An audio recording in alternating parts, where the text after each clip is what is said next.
गुस्सा पैदा हुआ, उसी गुस्से का परिणाम है कि इस बार जेजेपी की कहीं भी किसी भी विधानसभा में जमानत नहीं बची। ये इस बात का परिणाम है कि धोखे की राजनीति को ये इलाका बर्दाश्त नहीं करता। और इसी वजह से मैं धन्यवाद करना चाहता हूं जो आपका आशीर्वाद, आपका श्रेय, आपका समर्थन, आपका सहयोग कांग्रेस पार्टी को आपकी तरफ से मिला है। और हमारा कैंडिडेट चाहे वो सोनीपत लोकसभा से आपने 3 विधानसभा हो, चाहे आपके उचालन चाहे हिसार लोकसभा में पड़ता हो, चाहे आपका लड़वाना सिरसा लोकसभा में पड़ता हो, सभी की सभी जगह आप लोगों ने जीत का परचम कांग्रेस का लहराने का काम किया। उसके लिए मैं आपका बहुत बहुत धन्यवाद करता हूं। और मैं बस ये आपसे अपील और प्रार्थना निवेदन करूंगा, इस आशीर्वाद को आगे भी बना के रखना है। और जिस तरह से मेहनत इस लोकसभा में की है, 3 महीने बाद चुनाव है, उसी तरह से उस मोमेंटो को, उस वैल्यू को बना के रखना है।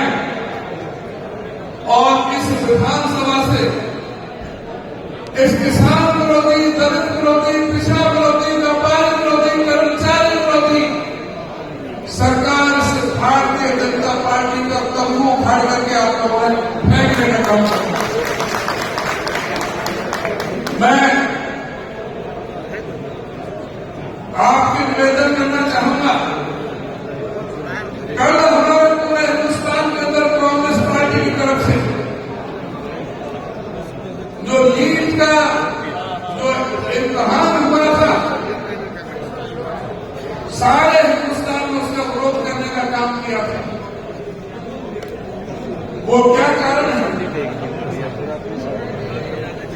नीट का जो रिजल्ट आना था वो 14 जून को आना था और पार्लियामेंट के इलेक्शन का रिजल्ट 4 जून को आना था।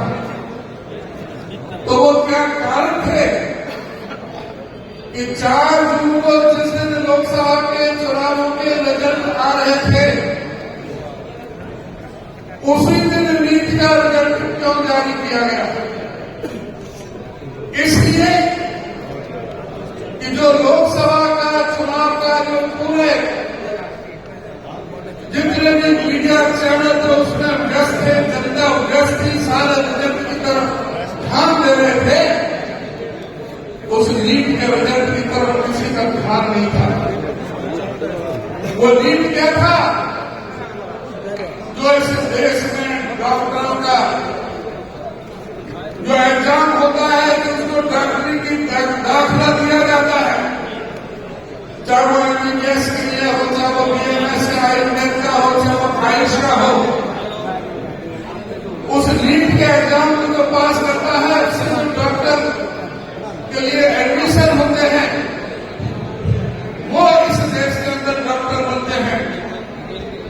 लेकिन पहली बार इस नीट के एग्जाम में जिस तरह से धांधली की गई, जिस तरह से 24 लाख बच्चे जो उस नीट के एग्जाम में बैठे थे, उनके साथ विश्वासघात किया गया, उनके साथ धोखा देने का काम किया।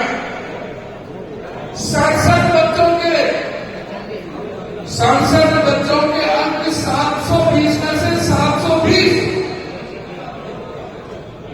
पूरे के पूरे, कभी भी 2 या 3 बच्चे ज्यादा पूरे मार्क्स नहीं लेते। इस बार 67 लोगों ने और 1563 बच्चों को ग्रेस मार्क्स दिए गए। इस तरह से धांधली की गई। इस नीट के एग्जाम में बिहार के अंदर 30 लाख, 35 लाख, 32 लाख, 40 लाख रुपए में पर्चा बिका। गोधरा में, गुजरात में 10 लाख से ऊपर कितने ही लोगों से पैसे वसूले गए।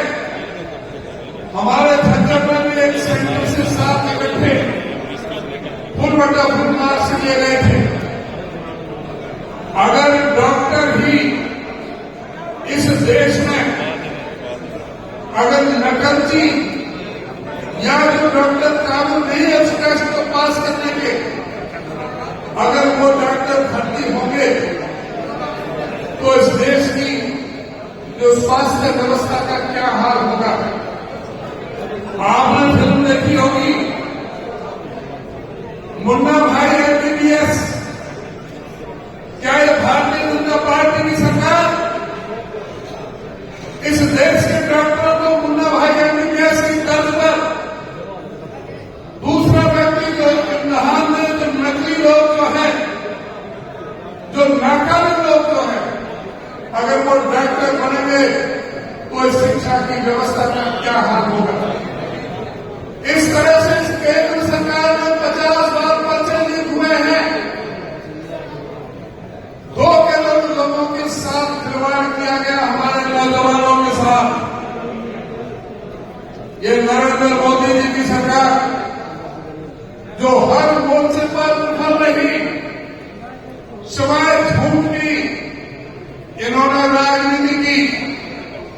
इन्होंने कहा था कि हम एमएसपी की कानूनी गारंटी देंगे, स्वामीनाथन की रिपोर्ट को लागू करेंगे, 2022 तक किसान की आमदनी दोगुनी करेंगे, कोई सब नहीं रहेगा जिसके ऊपर छत ना हो, हवाई चप्पल वाला हवाई जहाज में घूमेगा, बुलेट ट्रेन इस देश में चला देंगे, गंगा जमुना को हम साफ कर देंगे, डीजल 30 रुपया, पेट्रोल 35 रुपया लीटर दे देंगे, 100 स्मार्ट सिटी बना देंगे। इन लोगों ने इस देश की जनता को झूठ बोलने का, गुमराह करने का काम किया।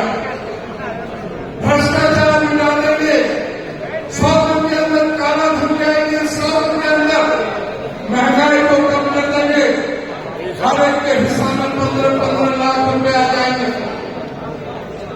जब ये सत्ता आए तो क्या हालत हुई हमारे किसान की, क्या हालत हुई हमारे मजदूर की, किस तरह से हमारी बेटियों का जो जंतर मंतर पर मजबूर होना पड़ा बैठने के लिए, उनको किस तरह से अपमानित करने का काम इस सरकार ने किया।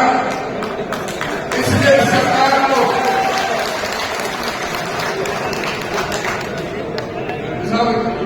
जयप्रकाश जेपी जी अभी हमारे साथ नवनिर्वाचित सांसद श्री जयप्रकाश जी भी हमारे बीच में आ गए हैं। एक बार जोरदार ताली बजाकर के जयप्रकाश जी को स्वागत करो।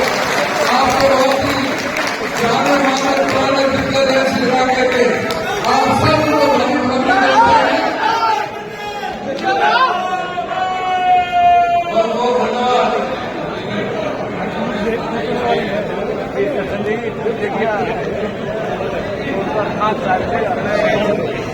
तो मैं कह रहा था थोड़ा सा शांति से थोड़ी देर बैठकर ज्यादा वक्त नहीं।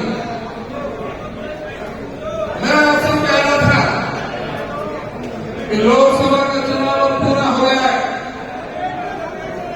अब 3 महीने बाद विधानसभा का चुनाव है। उसके लिए आप लोगों को जहां जिस तरह से आपने मेहनत की लोकसभा के चुनाव में, उससे अधिक मेहनत करनी पड़ेगी आपको विधानसभा के चुनाव में। ये प्रदेश में राज हासिल करने की लड़ाई है, ये प्रदेश में सत्ता लाने की लड़ाई है। उसके लिए आप सबको मिलकर के काम करना पड़ेगा। आज भारतीय जनता पार्टी क्या है, बाद में मिलेगा। भारतीय जनता पार्टी जब चुनाव में आए, भारतीय जनता पार्टी आए तो क्या पूछने की आवश्यकता नहीं है कि बेरोजगारी में हरियाणा नंबर 1 पर क्यों है? क्या ये पूछने की जरूरत नहीं है? महंगाई में हरियाणा नंबर 1 क्यों है? क्या ये पूछने की जरूरत नहीं है? जब इनको सत्ता सौंपी थी हुड्डा साहब ने तो 70,000 करोड़ का कर्जा था, आज वो कर्जा 4,51,800 करोड़ का कर्जा कैसे पहुंच गया? आज कोई बच्चा अपनी मां के पेट से जन्म ले रहा है तो वो 1,62,300 रुपए का कर्जा लेकर के क्यों पैदा हो रहा है? बैठ जाओ। आज आपसे पूछना है इस देश की जो कानून व्यवस्था है वो ठप होकर के जाएगी। इस प्रदेश की लॉ एंड ऑर्डर पूरी तरह से फेल है। आज विधायकों को भी इसके शासन में 5 विधायकों को फिरौती की धमकी दी, जान से मारने की धमकी दी। जिस शहर में जाते हैं उसी शहर में व्यापारियों को फिरौती मांगी जाती है, उनको धमकियां दी जाती हैं। पूरी तरह से कानून व्यवस्था प्रदेश में ठप होकर के रह गई है।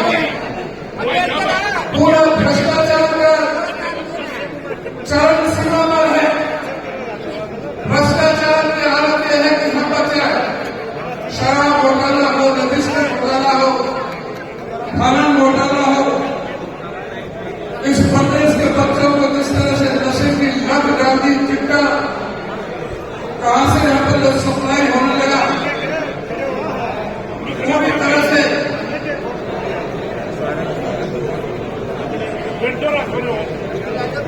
पूरी तरह से इस प्रदेश के युवाओं को जिस तरह से नशे में झुकाया गया और जिस तरह से हमारे युवाओं का पलायन हो रहा है विदेशों के अंदर, आज ये सोचने की जरूरत है।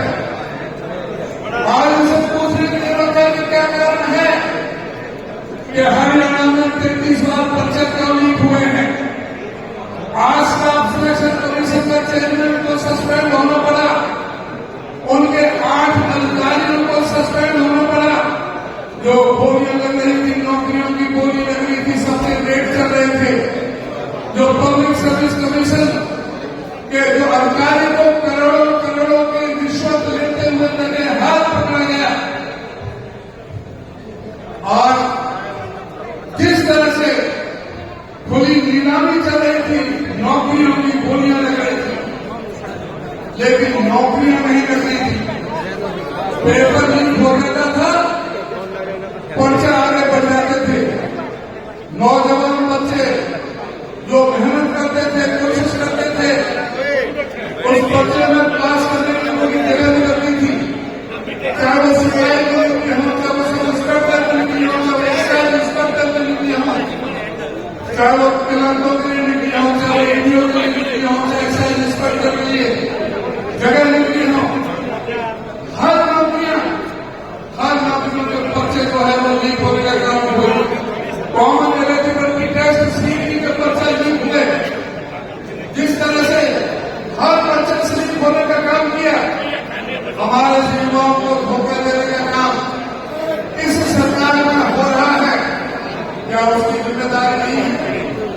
आज इस बात को हमें मजबूती से हमारे नौजवानों के साथ धोखा चल रहा है और उसके ऊपर कौशल विकास रोजगार निगम ने लगाया, जो सबसे बड़ा धोखा है।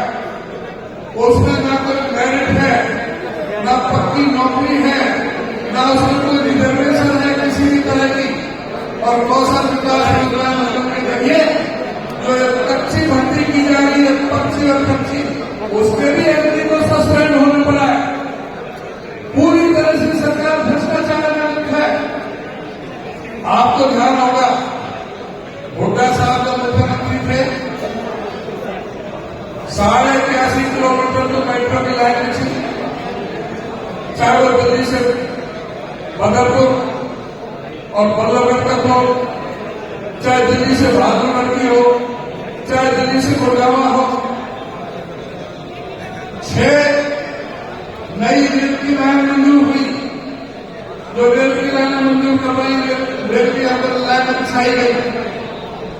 18 अंतर्राष्ट्रीय स्तर की यूनिवर्सिटियां बनाई गई। 16 मेडिकल कॉलेज बनाने का काम किया। हुड्डा साहब ने जिस तरह से गरीबों को 100 गज के दौड़, 200 लीटर की पानी की टंकी और साथ में गरीबों को 22 लाख बच्चों के वजीफा देने का काम किया। आज